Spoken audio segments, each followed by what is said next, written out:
Hello again, everyone. Welcome back to Scooter Geek Books. It's Ben here. Gonna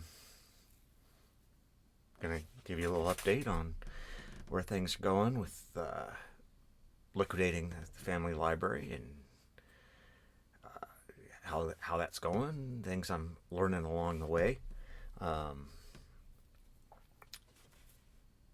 Certainly, kind of seeing some changes in myself as I go through this process.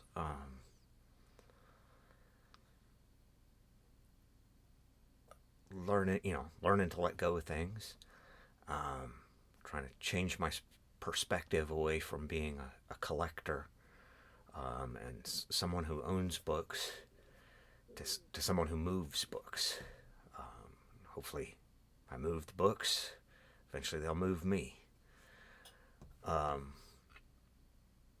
And I'm finding that attitude attracts more cool books to me. And I don't know how to rightly express that without sounding a little flaky, but I do feel like there's some truth to it. This week I want to talk about, in the most kind of abstract sense, what makes a book valuable. And I want to talk about, we're going to talk about graphic novels or pretentious comic books. So yeah, what makes a book valuable? Are they just commodities? It's easy to get that sense if you're watching YouTube videos on book selling. And there are folks making good money selling books without ever touching books. They do what's called online arbitrage, and they buy books that are undervalued from an online source, have them shipped to a prep center, and then sent to Amazon, and then they sell. And all of it's all been pixels on the screen to them. And that's not what I'm talking about here. I have thoughts on that, and I'll talk about that later episodes. But I'm thinking beyond supply and demand, to somewhat trying to dig deeper into what creates demand. First looking at that from a personal sense, and then if you can kind of understand, like if I can understand what makes a book valuable to me, and can try and sort through my own biases, I can get better insights into what make books valuable for other people, which would in turn make me a better bookseller.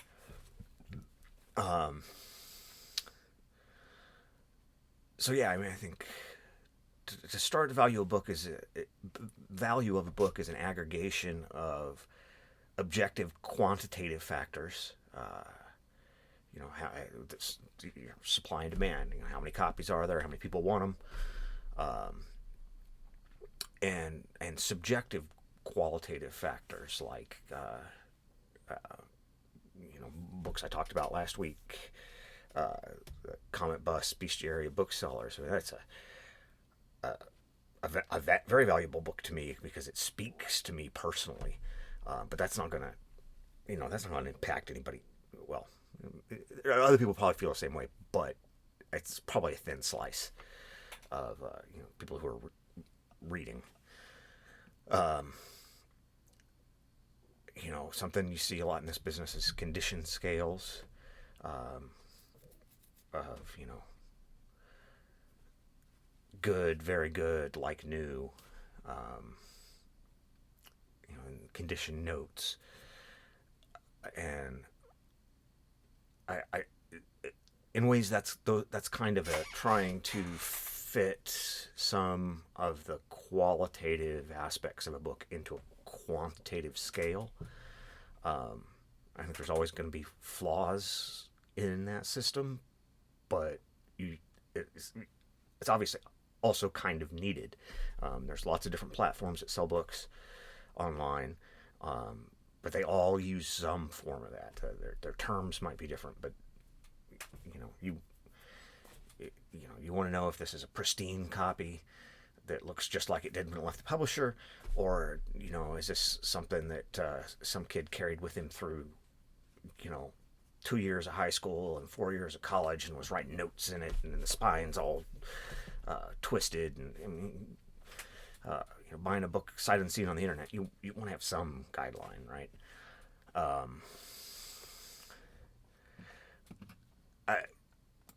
I've seen attitudes from YouTubers who are also booksellers, that in trying to speed up their processing of books, they kind of try to downplay that aspect. Some folks will just recommend registering everything as good unless it's less than good. And then, condition notes, they'll put something like ships fast from Amazon. And I'm not crazy about that that way of processing books.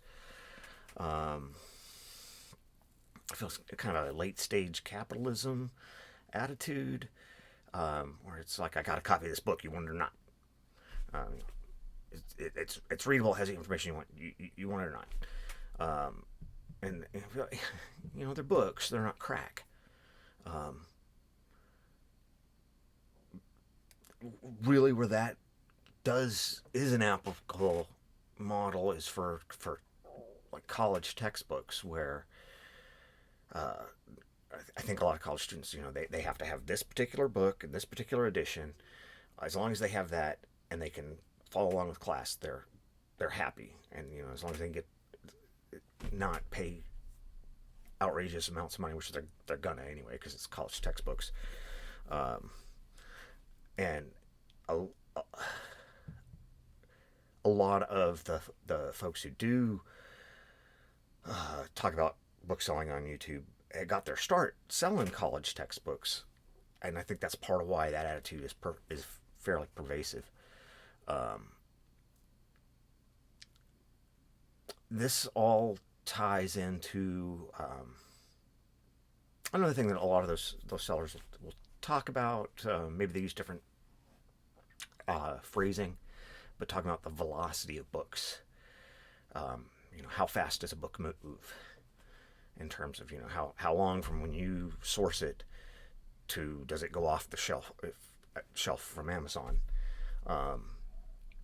Some books sell very fast. A lot of the books that sell very fast don't have much thinner margins, but they're large booksellers. That's their business model. Is they get books from the list of the fastest selling books on Amazon. They get them as cheap as they can, and they sell them as cheap as they can, making razor thin margins, but moving volume, moving bulk. And that's legitimate business strategy. And I'm not going to reject it completely outright. If I come across if I'm at the thrift store and I find a book that's currently on the New York Times bestseller list, I can buy it for $1, and if I can sell it for $12 on Amazon, make $3 or $4 off of it, I'm going to do that, and it's going to improve my rankings at Amazon because they look at how fast your stuff's moving. But that's not all. My business model is going to go way beyond that, and a lot of these other guys online do too. So you have your fast movers and you have your long tail books, and nobody who knows what they're looking at is going to turn away a long tail book, which would be a book that maybe doesn't sell very often on Amazon. Maybe it only sells once every couple months. But when it sells once every couple months, it sells for, $50, $60, $100, $200, $300.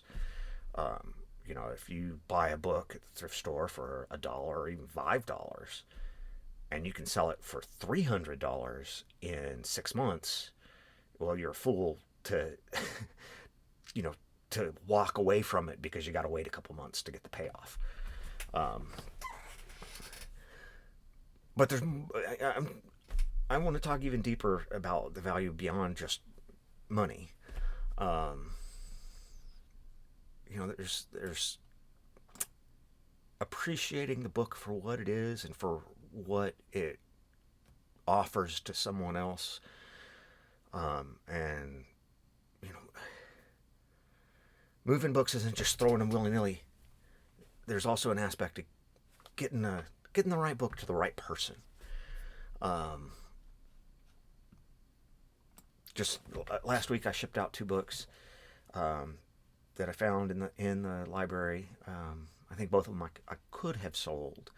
I don't think I actually looked them up. Maybe I should have. Maybe I. But each of these books, I knew I had a friend who could very likely get a lot out of them.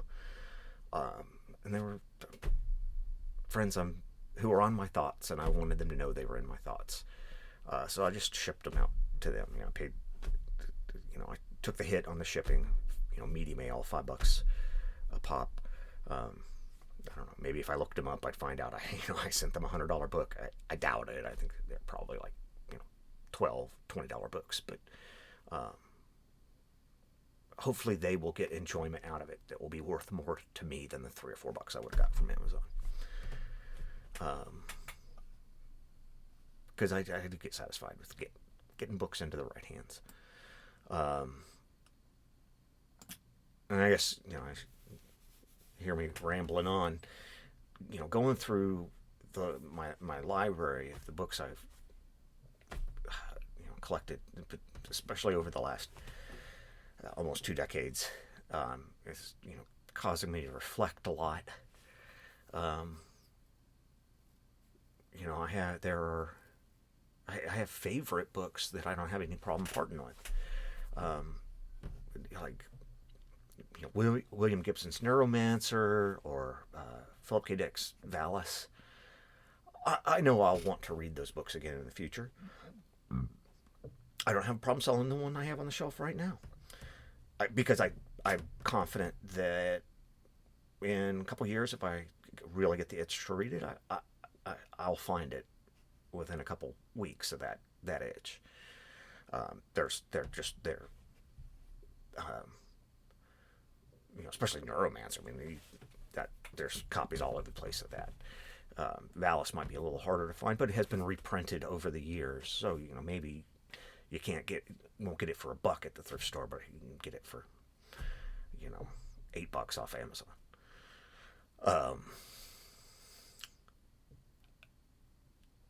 There's some books that I'm really fond of that are rarer, harder to find. Those can be a little harder to emotionally let go of. But I think I'm doing pretty good with it. I think I have shipped out books that if you'd asked me 2 years ago if I'd ship them out, I would have said hell no. Check with me again once I get to The Expanse and The Expanse role-playing game and The Expanse comics. We'll see how enlightened and unattached to material objects I am then. Yeah. Another reason I'm thinking about this a lot is because the past week I finished going through all my comics and graphic novels, which was, one 5x5 calyx unit. And so I learned to read from comic books when I was like in kindergarten. I got the flu or something in the fall and was stuck at home, and my mom would get me the movie adaptation comics of Star Wars, which were just coming out then. And that's, I can remember the words kind of clicking finally in my head, like reading those comics and having the images go along and having seen the movie. So I've always read comics. I have a lot of the comics I have I bought new. I don't buy a lot of books new. It has to be, a lot of times if I buy a book new, it's nonfiction. and it's something I really need that information, or I really want that information, and it's not available anywhere other than that book. But a lot of times, if I'm buying a book new, it's been a graphic novel. I also buy a lot of graphic novels and comics at the thrift store. I mean, this is the not really graphic novels, but just comic collections of superhero titles. You see those a lot at the thrift store, and I generally grab them if I see them, because that's a lot of times those are just like I going on a trip or something, and I want some reading material. I might grab a couple serious things, and I'll grab a couple like a graphic novel that's 6 months worth of one superhero title, and that's good airport reading or whatever. And a lot of times those stories are, you read it once and that's it. It's a beach read. It's how some people treat mysteries or thrillers or romance. It's kind of one and done. But I also haven't been gathering that stuff up and taking it to the used bookstore or trading it in for new stuff. I've just been filling out the shelves.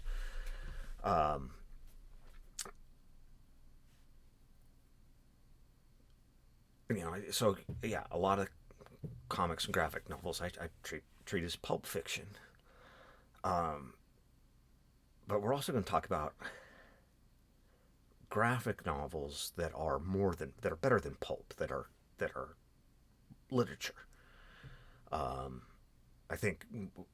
I mean, I don't know if in the 21st century that's still a shocking statement. When I was much younger, it was.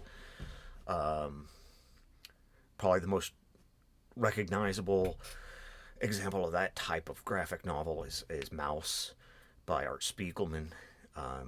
His retelling of his father's experiences as a Jew during the Holocaust, that won a Pulitzer Prize, rightly so, in 1992. And it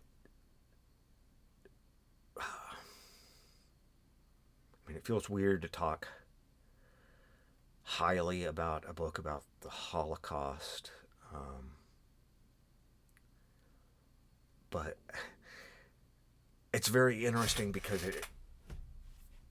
while it's a very serious topic, and it doesn't shy away from horrible things, it is done in a very simplistic, cartoony style. It's called Mouse. There's a concentration camp that's Auschwitz, but all the Jews are drawn as mice. The Nazis are drawn as cats, and when you get later on to like the liberation of the camps, the U.S. soldiers are like hound dogs. There's something very powerful about that simplification. I won't get too much into that. You want to get into how that's powerful in storytelling. I recommend checking out Understanding Comics by Scott McCloud, which is just a wonderful, wonderful book. And I'll probably talk about it more in some other episode. But yeah, I mean, going back to my commercial relationship with graphic novels and comics, I don't have a copy of Mouse right now. It has been printed and reprinted. I see it at the thrift store at least once a month. I know when I have the itch for that, I can find one.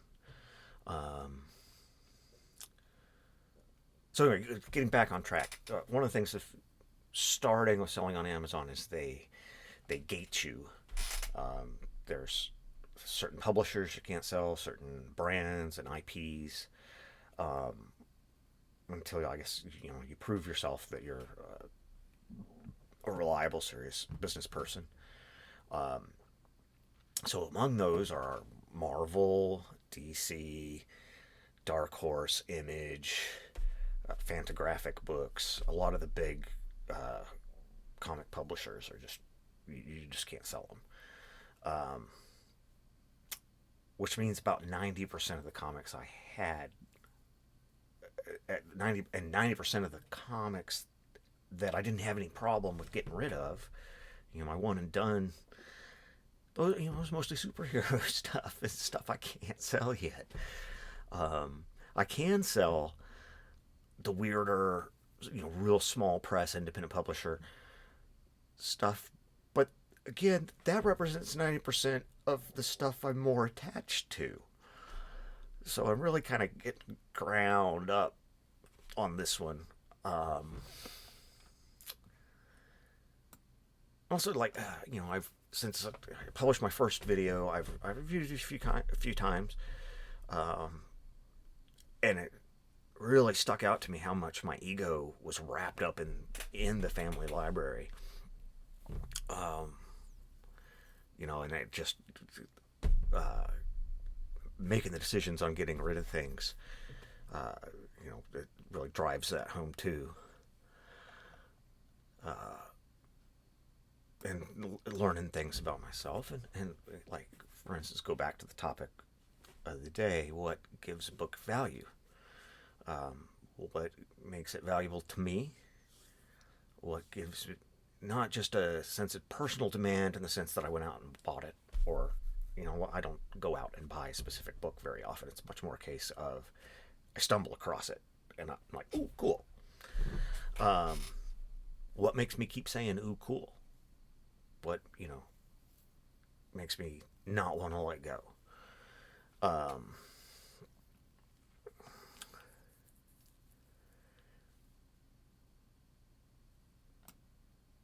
So, for instance, I'll give you an anomaly. This is The White Company by Arthur Conan Doyle. This is it's an ex-library copy from a nearby high school.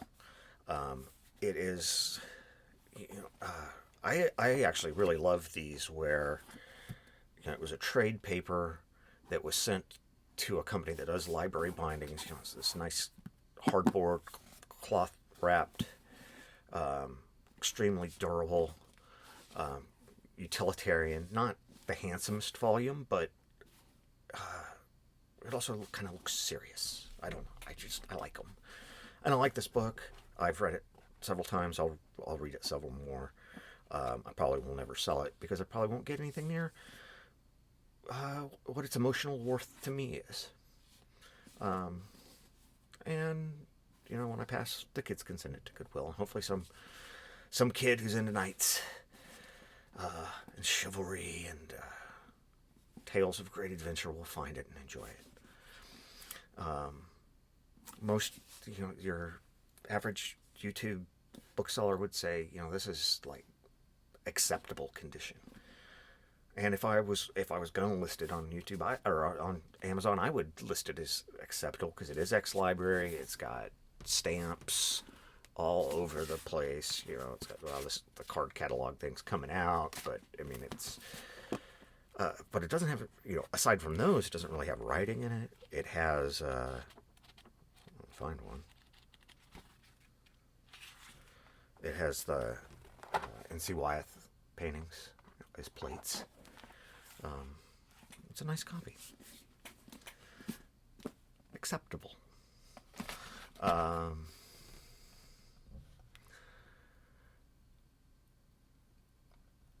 Yeah. So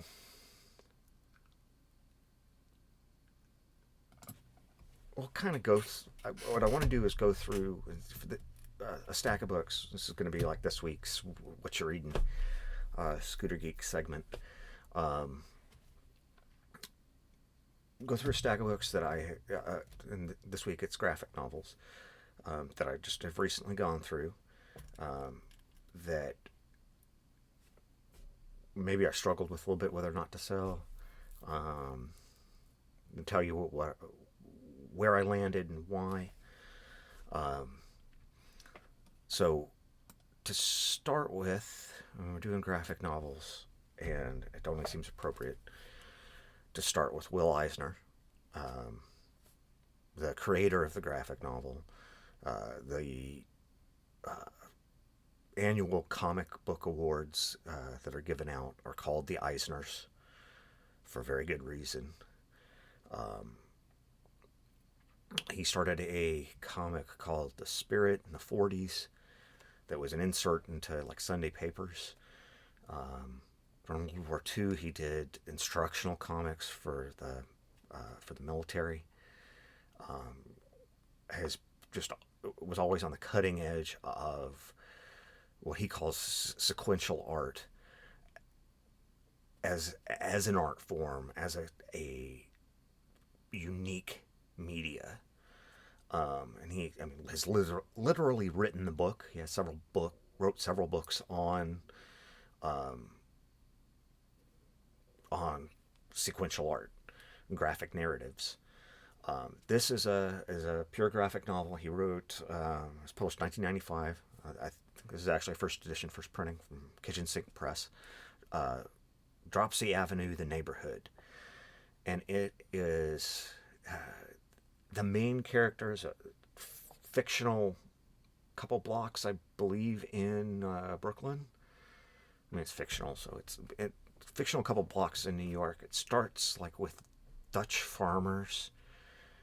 Um, Dutch farmers, and they're complaining about the English farmers who are moving into the area, and that's like a common thread. It goes, up to like the 80s or 90s, and it's like every this phase of like the English complaining about um, the Irish, and the Irish complaining about the Germans, and the Germans and complaining about the Jews. The Jews complaining about the Italians. Every new wave of immigrant that comes in.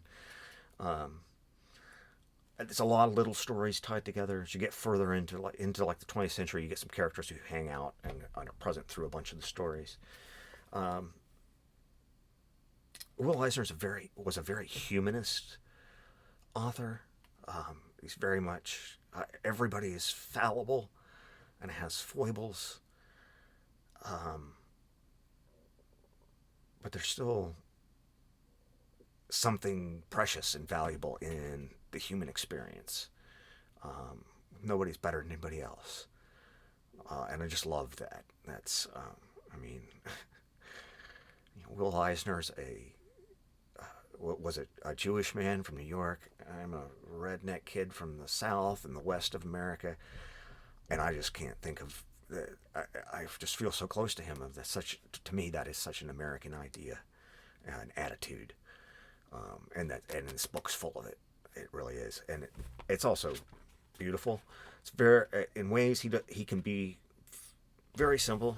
This is a good 2-page spread to kind of illustrate aspects of his art. Like if you look at the faces here, I mean, it's kind of cartoony, simplified, just enough detail to give you the emotional impact.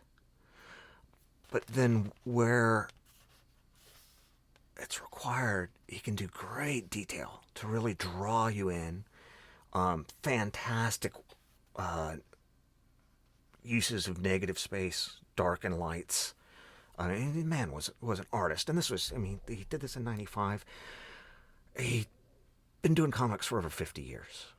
I mean, he knew what he was doing. Okay, so second on the list is Ego and Hubris by Harvey Pekar. Interestingly, the biggest on the cover is American Splendor, but this isn't, it's from the award-winning creator of American Splendor. So Harvey Pekar is one of my all-time favorite comic writers. That being said, this is not his strongest work. It is kind of an outlier with regard to his normal subject matter. I'm not crazy about the art.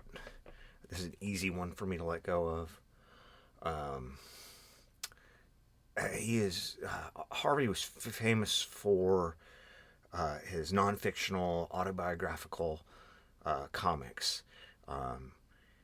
He was a friend of R. Crumb's, and a lot of his early stuff is illustrated by R. Crumb.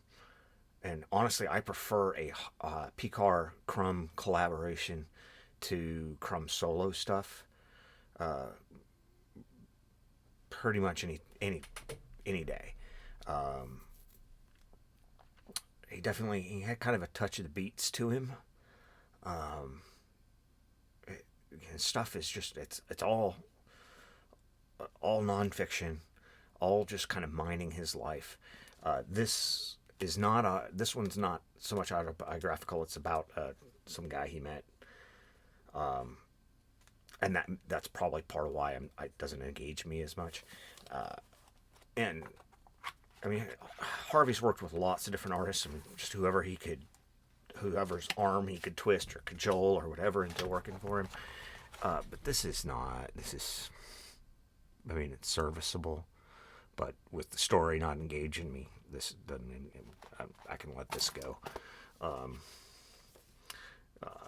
This and the previous book were both I got thrifting, and honestly, when thrifting, if I see Harvey Pekar or Will Eisner, I'm buying it. That especially if I don't already have it or hadn't read it.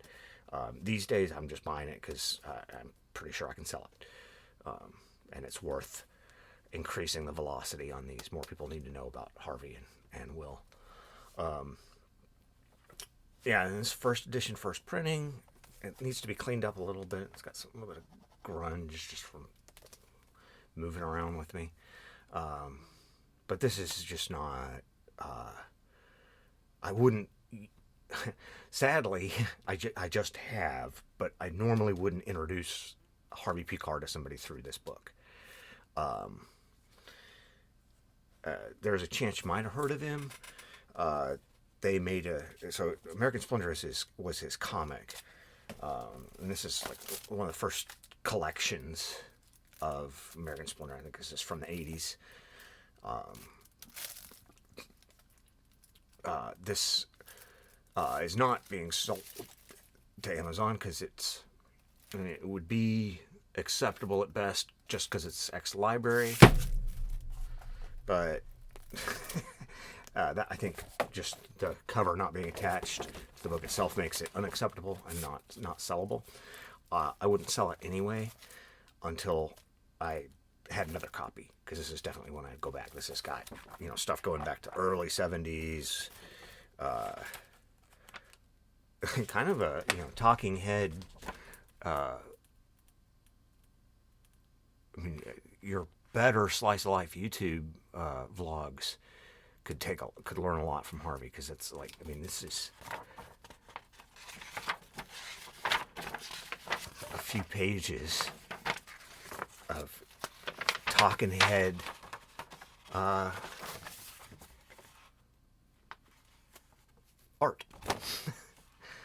Him just talking about his life. These are drawn by R. Crumb. It's great stuff. Such great stuff. I think I was first exposed to him when I was like 19. I had a roommate that had a bunch. I think they actually had. I don't think it was this one. But they had a copy of this, and they had some individual comics, and I just tore through them. Harvey was a file clerk in the VA hospital in Cleveland. I think he was born and raised in Cleveland, lived in Cleveland his entire life. There's a great episode of No Reservations, if you like that show, Anthony Bourdain, where Anthony goes to Cleveland, and Harvey is his guide through Cleveland. And I mean, they even have little animated bits, little animated Harveys to match how he's illustrated. And that's another fun thing, is it's all the same guy, but even like between different versions of Crumb draws of him, he's different. But different artists kind of portray him different ways. But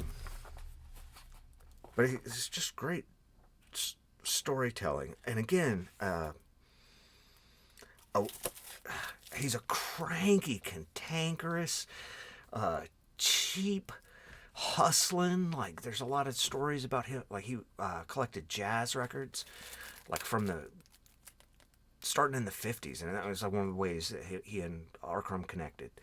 And he like sold. He like, I mean, like again, just think about it now. I mean, he was like selling jazz records like at work. Now, I relate to him on the VA file clerk because I spent a couple summers in Seattle working at when there was a National Archive there. It's gone now, but working at the Seattle National Archives, and all I did was pull VA medical records. Because Seattle National Archives is just warehouses and warehouses and warehouses, like that scene in India at the end of Indiana Jones, when they're just wheeling the crate with the ark through these, warehouses, 50-foot high shelves. Yeah, I worked in a warehouse like that, just pulling files from files of medical records from boxes, just piled them out. Just, one whole warehouse is just nothing but the archived medical records for every veteran in Pacific Northwest and Alaska. So yeah, I kind of vibe with Harvey on that. But yeah, he cynical, cantankerous, cranky, but at his heart, very much a humanist and very much about the human experience. And just really enjoyable. They made a movie, American Splendor movie, in the early mid 2000s. Paul Giamatti played Harvey. I think the tagline of the movie poster is "Ordinary life is pretty complex stuff." And I'm sure that came from one of his comics, but that's a really great summation of Harvey at his best. It's just mining gold out of just everyday life, and experiences and interactions with people.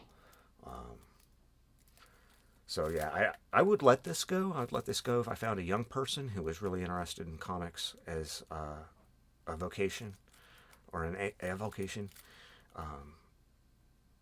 and was maybe just starting to see that there's more to it than spandex and capes and aliens and stuff. It's just it's great stuff. But yeah, it's also interesting to note, I think this is one of two examples in books we'll talk about today where it's not just one person. Will Eisner wrote and drew. He did everything, and it was purely his product. Harvey was purely a writer. He would give artists like stick figures with his text of kind of just really rough storyboard that they would then develop, but he didn't do the art at all. And the quality varies a little bit depending on who the artist is and how well they jive with him. Ego and Hubris. I think this was made. I think he wrote this definitely after the movie came out, and after I think the Cancer Year. Yeah, Cancer Year was before movie year. After he had a bout with cancer, after the movie came out, after he retired from the VA, and I think this is just him making some bank for his family. Being aware of his mortality and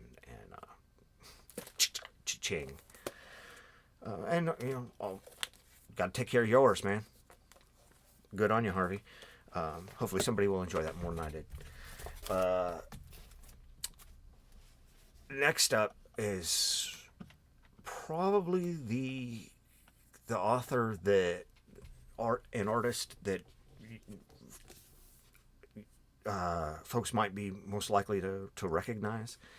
And as I talk about her, you may not get it immediately, but you may be, oh yeah, okay. So this one is a wonderful title, "The Secret to Human Superhuman Strength by Alison Bechdel. Alison Bechdel, one of her comic projects, graphic novel projects prior to this was Fun Home, which is later went on to have a Broadway play, so people might know there. Almost everybody is of some literary or cinema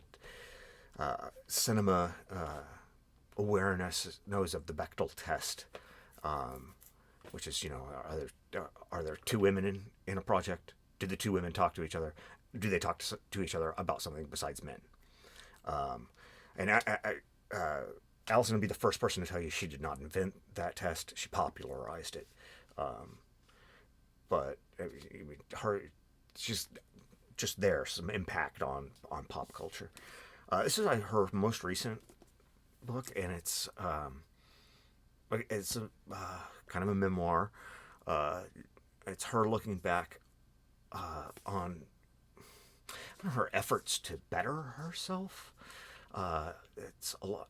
She's very athletic in a kind of an outdoorsy sense, and there's a lot about her evolution and involvement with athletics and being in the outdoors. But it also gets into her relationship with martial arts, meditation, and writing and poetry. She talks about Buddhism and how it figures in with those activities. She uses Dharma bums as a touchstone, which is very effective to me because I really love the Dharma bums. I have some Buddhist inclinations myself, and hiking, and she's speaking my language a lot of the time, and a lot not. I mean, she's talking about being involved LGBTQ community in New York in the 80s.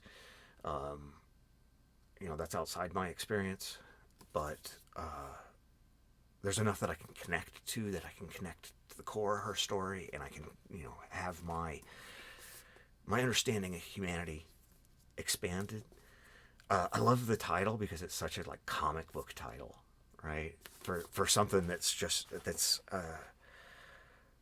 it's a middle-aged gay woman's memoir, and here, this is a great page. This is not entirely her work. The writing is all hers. As they say in the industry, the inks are all hers, all the black and white work, but the coloring was done by her wife. This is the first time they've worked together like that. Now, I hope to see more of that collaboration. I think it's really nice. But this page, this layout is just great. I mean, that's what you want in a good kind of the way it moves you through the text, and creates a kind of a movement that's engaging. Here's kind of a 2-page spread.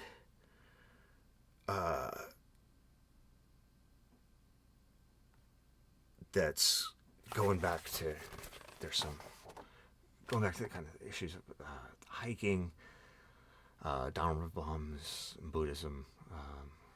It's just a great layout, and I mean, immediately I see whether, directly or indirectly, I don't know how, but I see the influence of Eisner in this kind of flow and layout. That would be, if I ever meet her, I would love to have a conversation with her. What's her, has she followed Eisner? But yeah, this is great. I actually, this one I got thrifting. I would sell this one, but I'm gated. And I tell it because I have read it. I loved it. I will read it again. But she is a big enough name. I mean, this came out after Fun Home was on Broadway, so I'm sure plenty of copies were printed. I don't know if this is even what printing this is. First edition, first printing.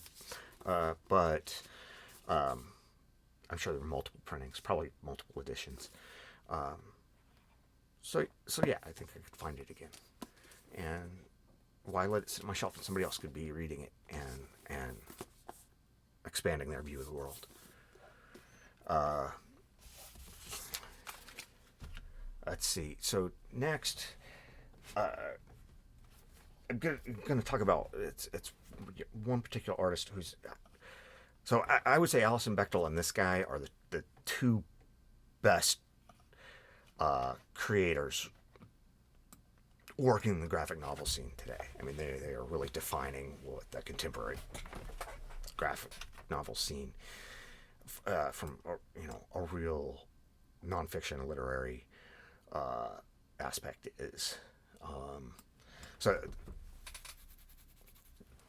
next is so it's Joe Sacco. This is probably a 10-year-old book from him, but this is one I bought new. I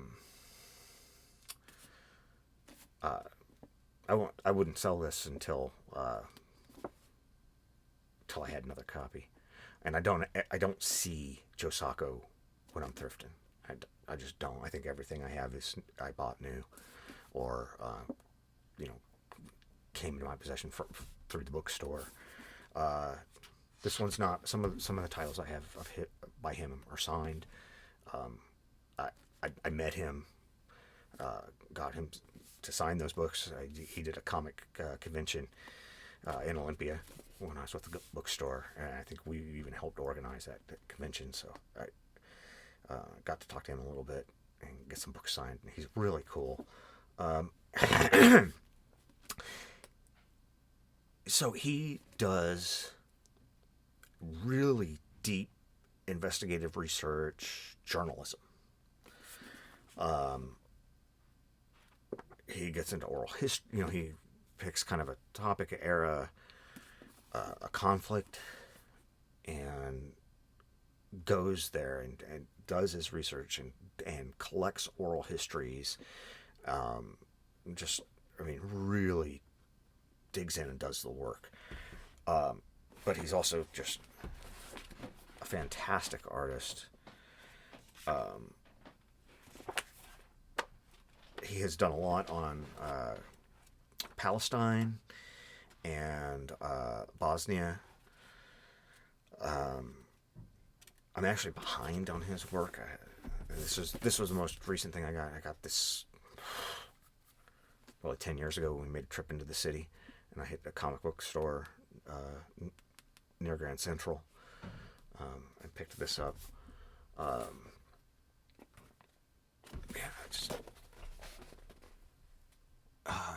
Stuff's all black and white.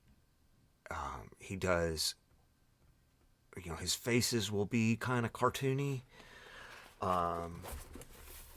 especially in a crowd scene. But with material objects, he just nails the details, right? And so you have these kind of fluid, almost cartoon-like people in a very concrete, tangible world. Doing really great stuff with the medium. Honestly, his work as a journalist is not to be overlooked. I do know there's a newer book that I think it is called Journalism, of his, that is a collection of stuff he did in newspapers. I know during the Iraq War, he was embedded with troops in Iraq, and he did some stories for the New York Times. He's a journalist whose medium happens to be comics. This is from a book called The Fixer, which is kind of a study of a fellow he had hired to be a fixer when he was working in Bosnia and around Sarajevo. Just fantastic visually. Knows what he's doing. Yeah, so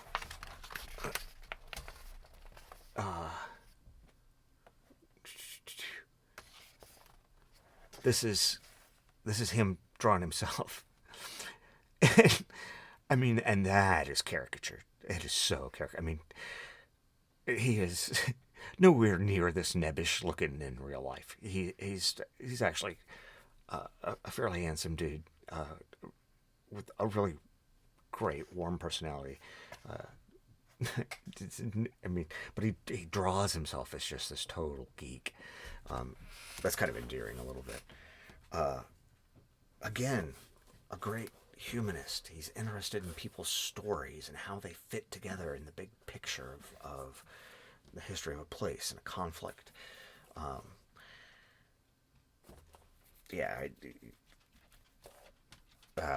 Keep keep until I see another one.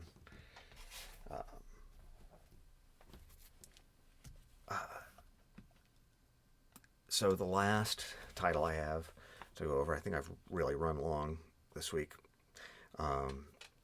is Honor Among Punks by Guy Davis and Gary Reed. It's kind of a gender-swapped steampunk, emphasis on the punk, take on Sherlock Holmes. This is a collection of comics that were published individually. I actually have the first one. Got it new at the comic book store when it came out. That would have been my early 20s. That wasn't a time when I hit comic book stores regularly, so I didn't collect the series. Years later, when I was at the bookstore, I think this came in, and I snatched it for myself.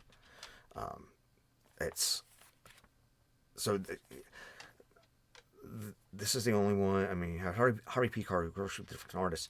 This actually,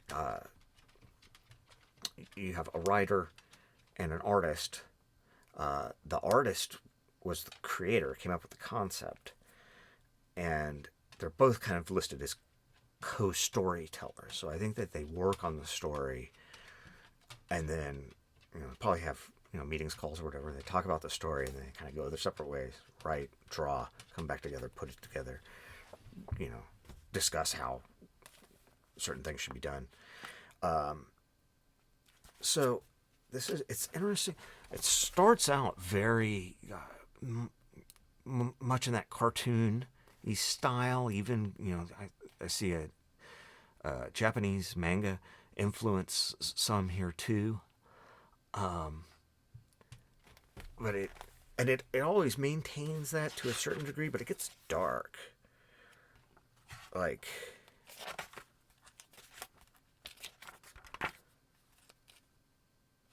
Even we're still in the first issue. We're in a punk club. It's getting a little darker, even visually. As it progresses, it gets even more so. But there's still that kind of manga, cartoony, a little bit of influence there, but really nice. The cross-hatching line work. Probably a little bit of using some Letraset. But it's a lot of fun. I mean, Honor Among Punks, Sherlock Holmes, Steampunk London. There's actually a little one-off story where the Holmes and Watson figures that have different names in this series are in an antique store, and they run into actual Watson and Holmes, which is kind of fun. But yeah, this is cool. Like I said, this one I actually had submitted to sell to Amazon. Get a decent amount of money for it. they sell like not super fast, but fairly consistent. But there's not enough of them for the price to have been pushed down. Price is actually a little higher than average for a book like this. But when I was preparing, my outline for this week's episode, and I pulled this aside, and I was like, I can't let go of this one. This one, it is worth more for me to see it physically go into the right hands than money. I think my youngest daughter would probably get a kick out of this. I don't know if she's quite ready for it. She's pretty close. But I think she'd get a kick out of it. I definitely want to read it again. Don't come across it often. Yeah, this goes back on into the library.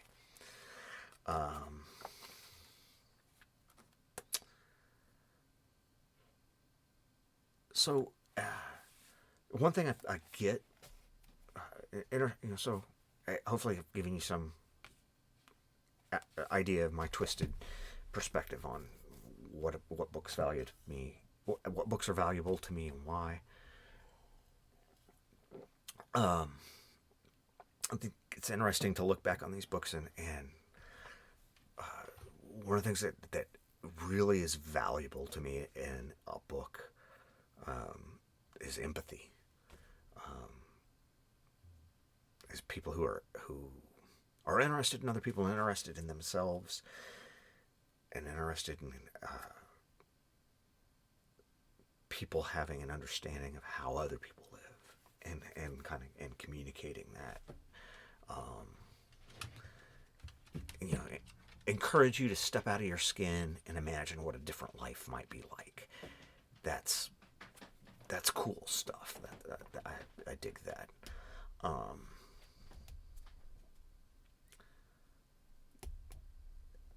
Those are the ones I cling to the most. But maybe that's not so great, because if I'm clinging to them, I'm slowing their movement. I'm slowing their velocity. Maybe those are the things that I should be accelerating. I should be moving. Rather than finding one copy to put on my shelf, I should be making sure every time I see one, I'm moving it on to the next step, getting it closer to somebody that's going to hit, have an impact.